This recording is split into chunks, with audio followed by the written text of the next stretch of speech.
very interesting topic which we have brought in for discussion for you all to view today is COVID-19 repositioning in a new normal. And to deliberate and discuss on this topic, we have a very renowned speaker with us today. Her name is Mrs. Janet I.K. Jolaoso. She is President and Chairman of Governing Council at Nigerian Institute of Training and Development. It's great to have you, Janet, with us today on this chat show of CIDC Media Channel. Thank you very much. I'm happy to be here. And hello, viewers. All right, Janet, let me just start putting up the questions to you. My first question is, to what extent has COVID-19 caused grave devastation of the economies and business? Okay, let's start by just looking down the memory lane about coronavirus. Coronavirus was first identified in 1930 in chicken, and by 1960 it was human type was also characterized. We have 7 strains of coronaviruses that affect human beings. 4 of these 7 are endemic, easy to control, and only cause mild infections. But 3 of the 7 are very virulent, highly pathogenic, and very destructive. And so one of the 3 is the SARS-CoV-2, which was discovered in December 2019 in China. And it is the causal organism of COVID-19 pandemic.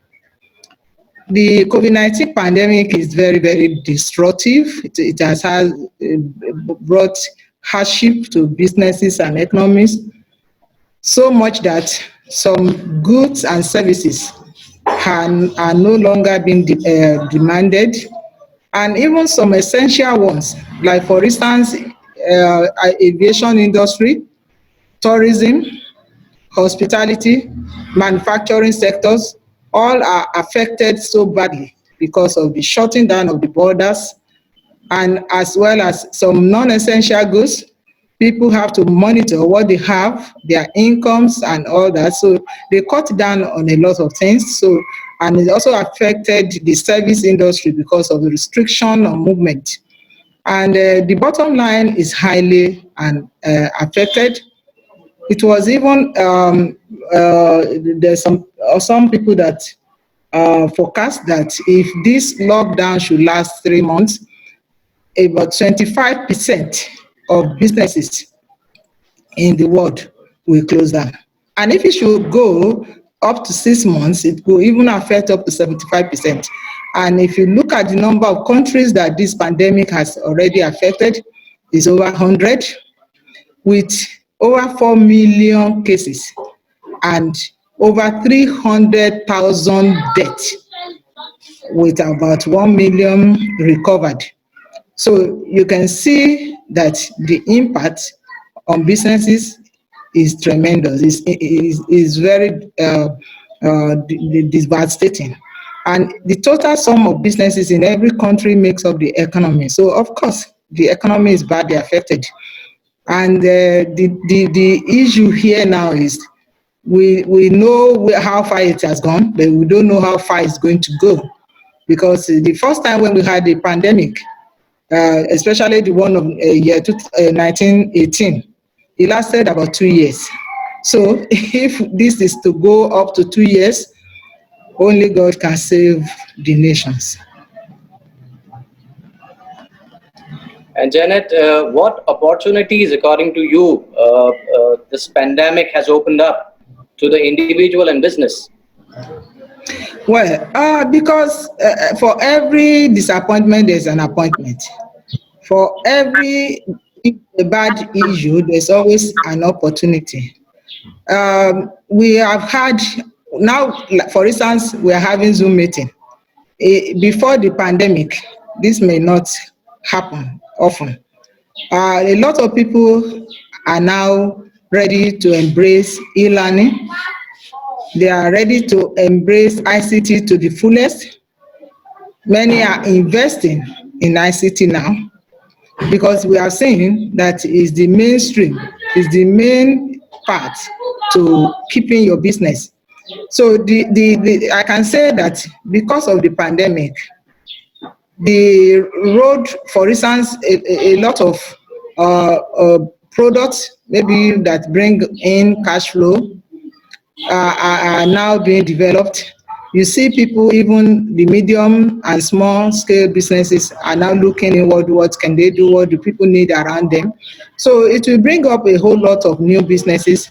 It will bring up a whole lot of new ways of working, new normal. For instance, because of the lockdown, you found companies closing down. Some are varying the salaries they pay in percentage, which is not really part of the condition of service or employment as at the time the people were being employed.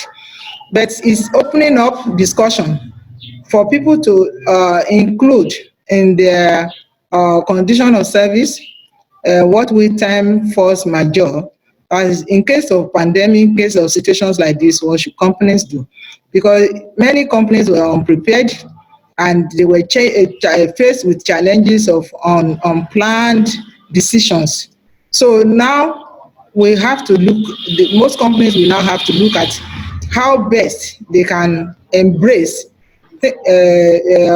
maybe means of working, of keeping the employees working, if there's any issue like remote working, physical working. So it will bring up a lot of strategies that can sustain the bottom line. People will now have to think hard. Innovation will now be on the top. Ideas now will be backed by technology. And for countries that are wise, like for instance in Africa, I noticed that some developed economies in the world are now offering incentive to their people to bring back their businesses to their countries. And this is the way to de-globalization. So to bring in de-globalization, which will reduce the interdependence, which will also make people to invest more in their own countries.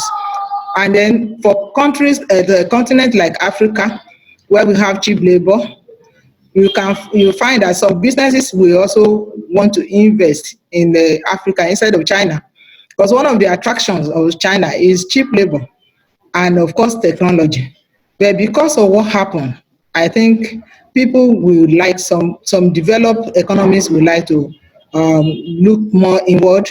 If not, if we don't call it retaliation, but a response to the to the action, a reaction to the action, which will bring more businesses back to the countries, will bring more businesses to continent of Africa, if we can look inward and do what is necessary, provide infrastructure, provide positive climate, and foreign investment-friendly laws and regulations. Continent of Africa will do better post-COVID.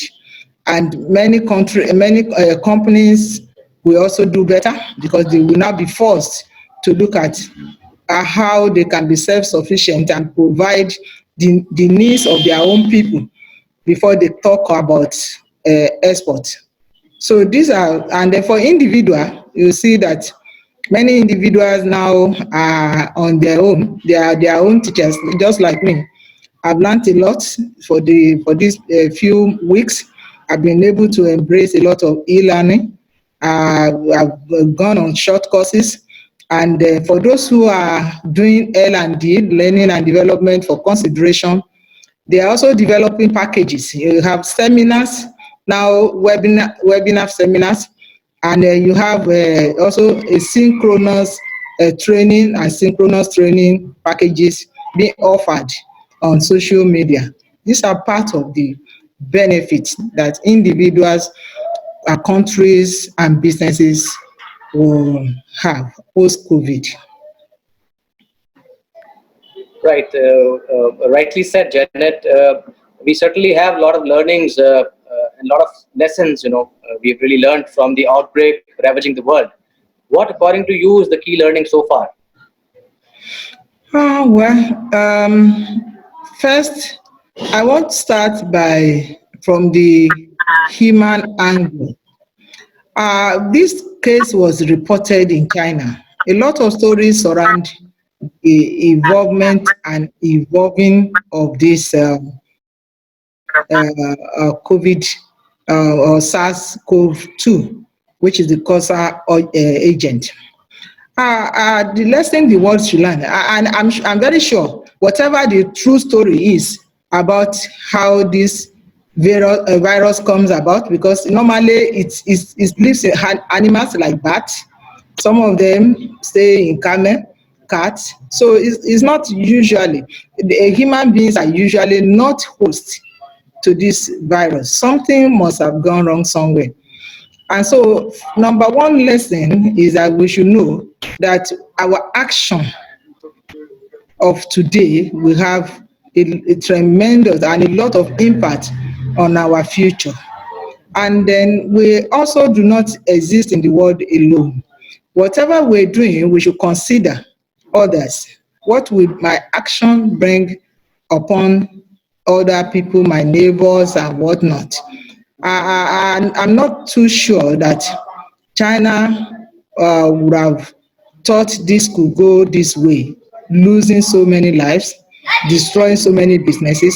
So first and foremost, I think in the world today, we should learn that whatever we're doing, consideration and self-discipline and impact on that means summation of the impact of whatever we are doing on our neighbors and ourselves should be well considered before we take the action. The second one is we as countries should also look inward to see how we can strengthen our economy and be self-sufficient. We should provide necessary infrastructures. Like for instance, Nigeria being an example, we are also badly affected. We recorded almost 200 deaths and maybe like 4,000 cases. And then when the companies and were shut down and there was lockdown, a lot of people went hungry in less than 24 hours. Why? Because they didn't have a good job.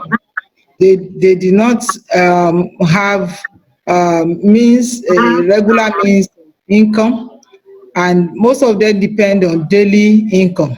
So government of every nation should ensure that they create positive climate where people can do jobs that can feed them and feed their family. They should also invest more in agriculture and be sincere with the investment. So I think for individuals, for companies, for countries, for the world, self-discipline, consideration, and innovation, and working hard and smart are part of things that we can say this situation will bring about and we will learn about. And also for companies, there are some countries that invested in material, the raw material development, like Nigeria for some years now. I think companies should look inward and see how they can do some backward integration so that they will not depend so much on import for them to exist. Because if this thing should continue for 2 years, you will find that there will be a kind of restriction and a reduction in export and import. So I think we should look inward and strengthen ourselves and be sure that we can carry on no matter what happens in the world. All right. We really running out of time. I wish we had more time. We could have asked you lot many questions, but I'll just take last one question. What are the challenges that can mitigate against the utilization of online platforms in Africa and worldwide? What do you have to say on that?